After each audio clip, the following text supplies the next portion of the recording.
राष्ट्रपति ने silent conversation form margins to the centre कला प्रदर्शनी का उद्घाटन किया। अस्सलामु अलैकुम, मैं ज़मीर अहमद अंसारी और आप देख रहे हैं Z news for you.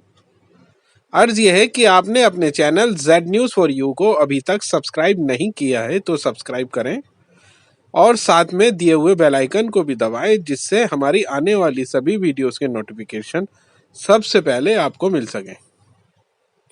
Bharat की राष्ट्रपति श्रीमती द्रौपदी मुर्मू ने आज 3 नवंबर 2023 को नई दिल्ली के इंडिया हैबिटेट सेंटर में silent conversation form margins to the centre नामक एक कला प्रदर्शनी का उद्घाटन किया। इस प्रदर्शनी का आयोजन राष्ट्रीय बाघ संरक्षण प्राधिकरण द्वारा सांकला फाउंडेशन के सहयोग से प्रोजेक्ट टाइगर के 50 वर्ष पूरे होने का उत्सव मनाने के लिए किया गया है। इस अवसर पर राष्ट्रपति ने कहा कि आज दुनिया की 70% बाघ आबादी भारत में पाई जाती है और इस उपलब्धि में टाइगर रिजर्व और राष्ट्रीय उद्यानों के आसपास रहने वाले समुदायों का महत्वपूर्ण योगदान है। उन्हें ये जानकर खुशी हुई कि प्रदर्शनी कलाकृतियों के माध्यम से टाइगर रिजर्व के आसपास रहने वाले लोगों और जंगलों और वन्य जीवों के बीच संबंधों को प्रदर्शित कर रही है। राष्ट्रपति ने कहा कि जलवायु परिवर्तन की गंभीर समस्या को देखते हुए समग्र एवं सामूहिक प्रयास की आवश्यकता है। न केवल पर्यावरण संरक्षण के लिए बल्कि मानवता के अस्तित्व के लिए भी हमें जनजातीय समुदायों के जीवन मूल्यों को अपनाना होगा। हमें उनसे सीखना होगा कि प्रकृति के साथ रहते हुए समृद्ध और सुखी जीवन कैसे संभव हो सकता है। राष्ट्रपति ने कहा कि अनियंत्रित भौतिकवाद व क्रूर व्यवस्थायिकता और लचीली अक्सरवाद ने हमें एक ऐसा विश्व बना दिया है जहां जीवन के सभी 5 तत्व व्यतीत हैं। जलवायु परिवर्तन में खाद्य और जल सुरक्षा को लेकर सिंचाई बढ़ा दी है। उन्होंने इस बात पर जोर दिया कि पारंपरिक और आधुनिक सोच को एकीकृत करने की आवश्यकता को पहचान कर हमारी संरक्षण, अनुकूलन और शमन रणनीतियों को और मजबूत करने की आवश्यकता है। हमें स्वदेशी ज्ञान को संरक्षित करके बढ़ावा और उपयोग करने की आवश्यकता है। साथ ही उन्होंने इस बात पर जोर दिया कि हमें यह सुनिश्चित करना होगा कि वन के संरक्षक और उनके योग्य बेटे बेटियां समाज में अपने अधिकारों, उच्च स्थान और मान्यता से वंचित न रहें।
सम्मानित अतिथिगण, देवियों और सज्जनों, आज के इस कार्यक्रम में silent conversations from margins to the centre में महामहिम राष्ट्रपति जी का स्वागत करने में मुझे अत्यंत गर्व महसूस हो रहा है। यह एक अनूठा कार्यक्रम है जिसका आयोजन बहुत सफलता से यह हमें दर्शाता है कि किस प्रकार हमारी ट्राइबल कम्युनिटीज न केवल उनकी जीविका हमारे नेशनल पार्क्स और टाइगर रिजर्व से जुड़ी हुई है, बल्कि उनका दिल का रिश्ता है। और यही दिल का रिश्ता दर्शाता है इतनी सुंदर अद्भुत कलाकृतियां जो इस एग्जीबिशन में लाई गई है। महामहिम राष्ट्रपति जी के गरिमामय उपस्थिति से इस आर्ट एग्जीबिशन को एक नया आयाम मिला है और मैं पुनः महामहिम जी का और सभी सम्मानित अतिथियों का स्वागत करते हुए यह आशा व्यक्त करती हूँ कि इसी प्रकार से हम अपनी ट्राइबल कम्युनिटीज के रिच आर्ट एंड कल्चर से जो जुड़ाव है उसे इसी प्रकार से हम दर्शाते रहें और सबको इसकी जो भावना है उसे सबको सामने लाते रहें और सबका जुड़ाव करते रहें। बहुत बहुत धन्यवाद। जय हिंद।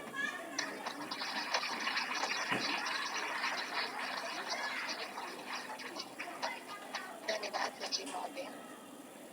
और अब हम माननीय राष्ट्रपति महोदय से विनम्र अनुरोध करते हैं कि कृपया पूरे जनजातीय समुदाय की तरफ से एक पेंटिंग स्वीकार करें ताकि ये कलाकृति राष्ट्रपति भवन की शोभा बढ़ाए। और लेकर आ रहे हैं उड़ीसा से संजय मरांडी और अंजना मरांडी जो कि सिमली पार टाइगर रिजर्व उड़ीसा से हैं और इस पेंटिंग को बनाया है कान्हा टाइगर रिजर्व के श्री मनोज गढ़पाल ने, जिसमें बाघ देव को दर्शाया गया है। और यहाँ इस समुदाय में बाघ को देवता माना जाता है, तो उसी श्रद्धा की भावना को इसमें उकेरा गया है, बाघ देवता। और यही इस कार्यक्रम का आशय है, आशिया से केंद्र की ओर, दूर सुदूर गांव से दिल्ली की ओर, वो भी राष्ट्रपति भवन तक, ये जनजातीय समुदायों की मान्यताओं का सम्मान है। यहाँ मैं एक बात का जिक्र और भी करना चाहूंगी कि राष्ट्रीय मानवाधिकार आयोग के महासचिव श्री भरत लाल जी पूरा जीवन गरीबों के लिए तथा जनजातीय समुदाय की भलाई के लिए, वन्य जीवन के लिए काम कार्य करते आए हैं। और ये परिकल्पना भी उन्हीं की है कि हाशिए पर खड़े इन जनजातीय कलाकारों को यहाँ केंद्र तक लाकर उन्हें नई पहचान दी जाए, देश विदेश तक ये सांस्कृतिक धरोहर पहुँचाई जाए। तो ये परिकल्पना निश्चित ही स्वागत योग्य है। श्री भरतलाल जी।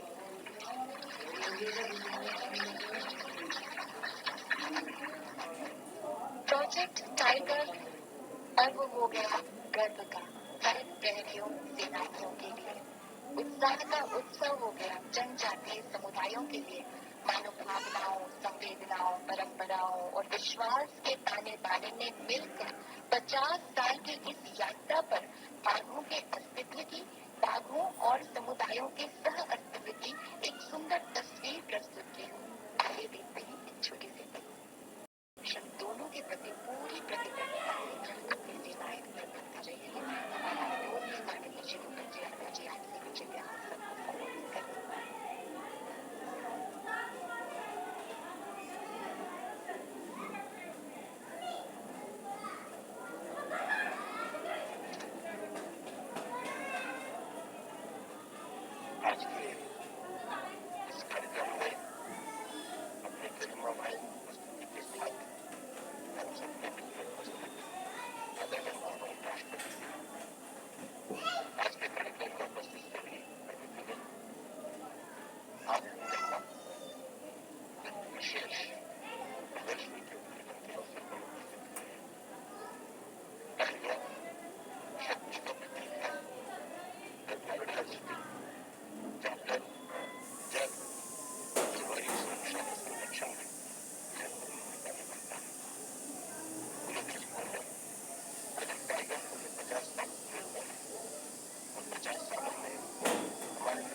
से टाइगर के संरक्षण का कार्यक्रम चलाया है और एक समय पर विलुप्त होने के कगार पर की संख्या विशेष भक्ति के लिए विशेष रूप से नेशनल टाइगर कंजर्वेशन अथॉरिटी को लगाई जाना चाहिए। प्रधानमंत्री श्री नरेंद्र मोदी जी की सरकार ने संरक्षण के प्रयासों में आदिवासी समुदायों की भागीदारी को सक्रिय रूप से प्रोत्साहित किया है। इस जन भागीदारी से हम अपने वन्य जीवन को बचाने और समृद्ध करने में प्रयत्नशील हो रहे हैं। मैं उन सभी जनजाति समूहों को भी नमन करता हूँ जिन्होंने मनुष्य और पशु के सामंजस्यपूर्ण सह अस्तित्व कोएग्जिस्टेंस की प्रेरणादायी मिसाल प्रस्तुत की। चाहे मध्य प्रदेश, छत्तीसगढ़ और झारखंड का पैदा समाज हो, आसाम और अरुणाचल में रहने वाला मिशन समाज हो, कर्नाटक और तमिलनाडु में निवासी हमारे सलेगा समाज के बंधु हो, या आंध्र, तेलंगाना, कर्नाटक और ओडिशा में रहने वाले हमारे चंचू समाज के जनजाति समाज के बंधु हो, सभी ने बाघ संरक्षण में योगदान दिया है। यह कहना अतिशयोक्ति नहीं होती कि इनके योगदान के बिना आज हम देश के टाइगर्स को खो देंगे। हजारों वर्ष पुरानी भारतीय सभ्यता प्रकृति के सभी तत्वों का सम्मान करती है और हम ऐसा इसलिए करते हैं क्योंकि भारत के लोग, विशेष रूप से हमारे आदिवासी समुदाय, पर्यावरण के प्रति जागरूक लोग हैं, जिन्होंने हमेशा माना है कि हमारा प्रकृति के साथ एकत्व है। प्रकृति के इसी एकत्व का भाव प्रधानमंत्री नरेंद्र मोदी जी द्वारा शुरू की गई मिशन लाइफ में भी झलकता है। एक ऐसा अभियान है जहां हर इंसान सीधे तौर पर प्रकृति को बचाने से जुड़ता है। मिशन लाइफ में इस बात पर जोर दिया गया है कि हम सब मिलकर अपने व्यक्तिगत प्रयासों से पर्यावरण को बचाएंगे, तभी इस प्रकृति की रक्षा कर पाएंगे। मिशन लाइफ न केवल पर्यावरण और जिंदगी को बचाने पर केंद्रित है, इसका सीधा संबंध अर्थव्यवस्था से भी है। तभी ब्रिटेन की पूर्व प्रधानमंत्री लिज ट्रस ने मिशन लाइफ की तारीफ करी और दुनिया भर में आज अधिकांश देश और दुनिया भर में चलने वाली जलवायु और पर्यावरण वार्ताओं में मिशन लाइफ को और सस्टेनेबल कोएग्जिस्टेंस को, सस्टेनेबल लाइफ स्टाइल को एक महत्वपूर्ण स्थान मिलने लगा है। टाइगर कंजर्वेशन के 50 वर्ष पूरे होने पर माननीय प्रधानमंत्री जी के नेतृत्व में बिग कैट अलायंस ये भारत की एक अहम पहल है और 9 अप्रैल 2023 को कर्नाटक में मैसूर में पहले टाइगर के 50 साल पूरे होने पर इस अलायंस की शुरुआत की गई। भारत जहाँ जलवायु कार्रवाई के लिए प्रतिबद्ध है, वहीं विकास को सुनिश्चित करने के लिए हमारी समान प्रतिबद्धता भी है। प्रधानमंत्री जी के नेतृत्व में भारत ने विकास से समझौता किए बगैर वनस्पति और जीवों के संरक्षण और विकास पर ध्यान केंद्रित करने के लिए संरक्षण रणनीतियों को तैयार करने में और आगे बढ़ाने में बहुत विश्व के साथ प्रयासरत है। हमें इस बात का गर्व है कि इन सभी वन क्षेत्र के अधिकारियों, कर्मचारियों और स्थानीय लोगों द्वारा किए गए समर्पित प्रयास के कारण ही आज हम देश के टाइगर रिजर्व्स, टाइगर्स और वन्य जीवों को पोषण और सुरक्षा करते हैं। मैं इस अवसर पर इसके लिए प्रतिबद्ध और समर्पित रहने वाले सभी हमारे वन अधिकारियों और कर्मचारियों को भी बधाई देना चाहता हूँ। मैं मानता हूँ कि हमारी नीति और सामूहिक प्रयासों का परिणाम है कि भारत आर्थिक विकास और मानव विकास के लक्ष्यों को प्राप्त करने के साथ साथ पर्यावरण संबंधी बातचीत को भी आगे बढ़ा रहा है। मैं इस सतत जारी महान प्रयास के लिए आप सबको बधाई देता हूँ।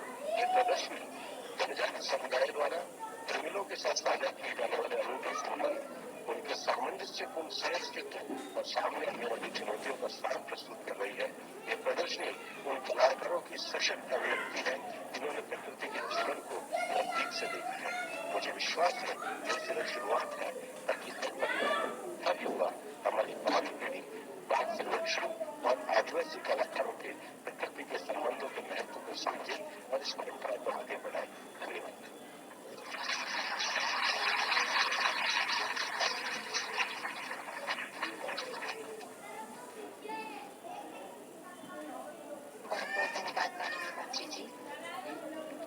माननीय राष्ट्रपति महोदया का सारा जीवन बेजोड़ करुणा और संवेदना के साथ समाज सेवा, गरीब के गरीब, असहाय के उत्थान, दूर सुदूर के जनजातीय समुदायों के बेहतर जीवन, शिक्षा तथा कला को समर्पित रहा है। आज यहाँ बैठे जनजातीय समुदाय के लिए ही नहीं बल्कि पूरे देश के जनजातीय समाज के लिए ये खुशी और गौरव का विषय है कि जो हाशिए पर है उन्हें यहाँ बुलाया गया और माननीय राष्ट्रपति महोदया स्वयं यहाँ पधारे।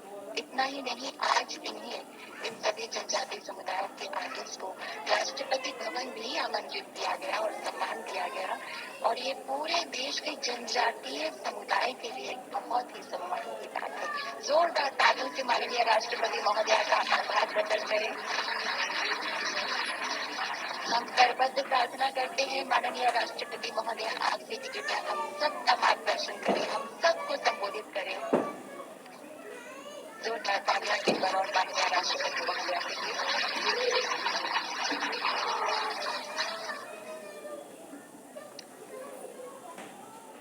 इस आर्ट एग्जीबिशन के उद्घाटन के अवसर पर उपस्थित पर्यावरण, वन और जलवायु परिवर्तन मंत्री आदरणीय श्री भूपेंद्र यादव जी, पर्यावरण, वन और जलवायु परिवर्तन राज्य मंत्री श्री अश्विनी कुमार चौबे जी, यहाँ उपस्थित राजनयिक वन गणमान्य अतिथि, देवियों और सभी। प्रोजेक्ट टाइगर के 50 वर्ष पूरी होने के अवसर पर आयोजित इस एग्जीबिशन में शामिल होकर मुझे हार्दिक प्रसन्नता हो रही है। देश के दूर सुदूर विश्व से आए अपने जनजातीय भाइयों बहनों को यहाँ देखकर मुझे हर्ष हो रहा है।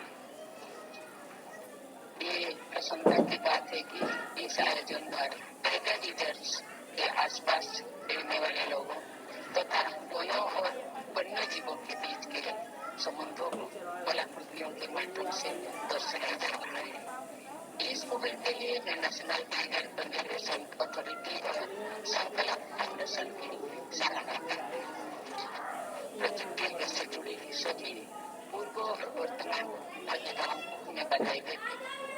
प्रोजेक्ट टाइगर के प्रथम डायरेक्टर और पद्मश्री पुरस्कार से सम्मानित श्री कैलाश सांकला जी ने इस प्रोजेक्ट के माध्यम से पर्यावरण के क्षेत्र में अपना अमूल्य योगदान दिया है। आज विश्व के कुल बाघों की 70% आबादी भारत में पाई जाती है। इस उपलब्धि में टाइगर रिजर्व और नेशनल पार्क के आसपास रहने वाले समुदायों का भी महत्वपूर्ण योगदान दिया है। कार्बेट, सुंदरबन एवं काजीरंगा से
एवं खुशहाल जीवन संभव है।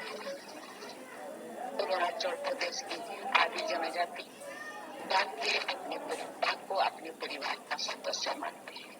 उनकी इस मान्यता ने वन्यजीव संरक्षण और अवैध शिकार पर काबू पाने में बहुत भूमिका निभाई। कर्नाटक की सोलिगा जनजाति के लोग सिलेट निकाल के समय सिलेट का कुछ हिस्सा वही छोड़ देते हैं बाघों और भालुओं के लिए। सोलिगा समाज के लोग वनों से भोजन प्राप्त करते हैं, ये भी ध्यान रखते हैं कि इनका शिलान्यास स्थानीय वनस्पतियों को स्थापित न करें।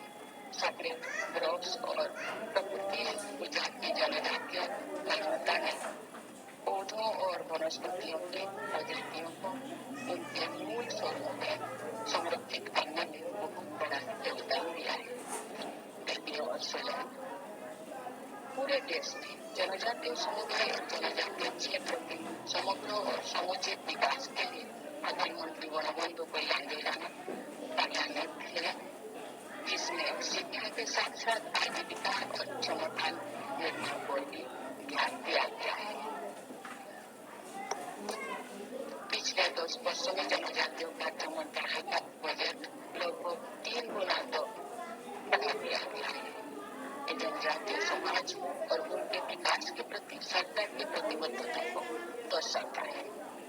भारत के परंपरागत एवं जनजातीय ज्ञान को संरक्षित करने के लिए सरकार ने CSIR के साथ मिलकर ट्रेडिशनल नॉलेज लाइब्रेरी का निर्माण किया है। वर्ष 2021 से भारतीय स्वतंत्रता संग्राम में जनजातीय लोगों के बलिदान के बारे में देशवासियों को जागरूक बनाने के लिए प्रत्येक वर्ष 15 अक्टूबर को जनजातीय गौरव दिवस के रूप में मनाया जा रहा है।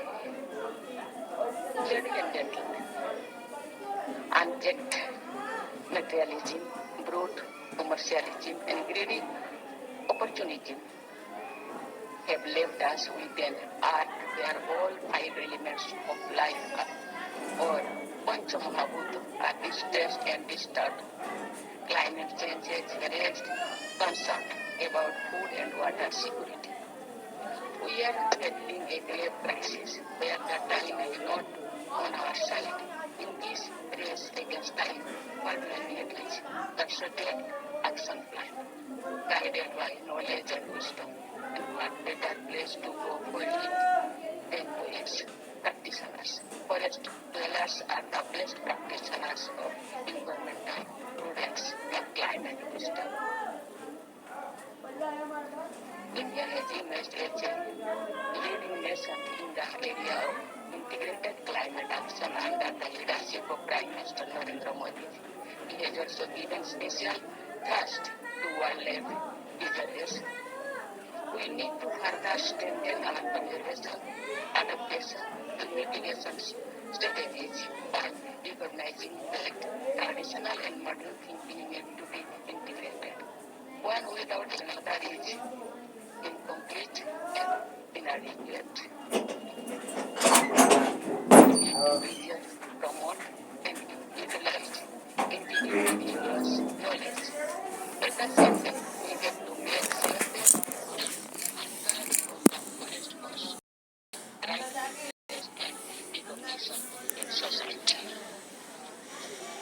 देवियों और सज्जनों, मुझे विश्वास है कि इस प्रदर्शनी के मुख्य विषय silent conversation from margins to the centre की नदी या फैक्ट्री होगी और इस साइलेंस कन्वर्सेशन की आवाज यहाँ से विश्व भर में गूंजेगी। मैं आप सभी से अपील करती हूँ कि इस प्रदर्शनी की कलाकृतियों को न केवल सराहें, अपने साथ ताकि जनजातियों भाई बहनों का योगदान आपकी स्मृति में स्वदेश बनानी है। धन्यवाद। जय हिंद, जय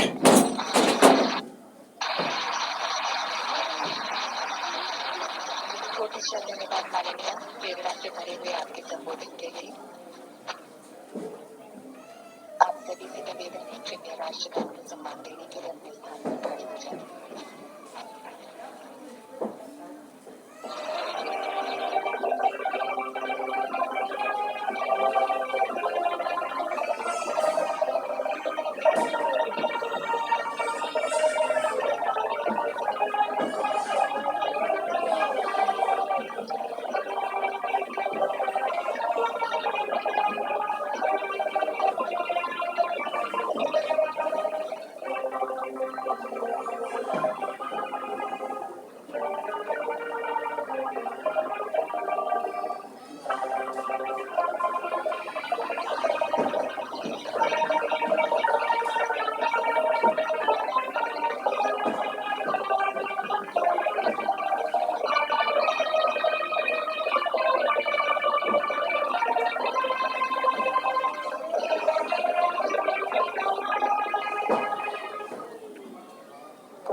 माननीय राष्ट्रपति महोदय पधार रही है, अब उसके बाद प्रस्थान करेंगी। आप सभी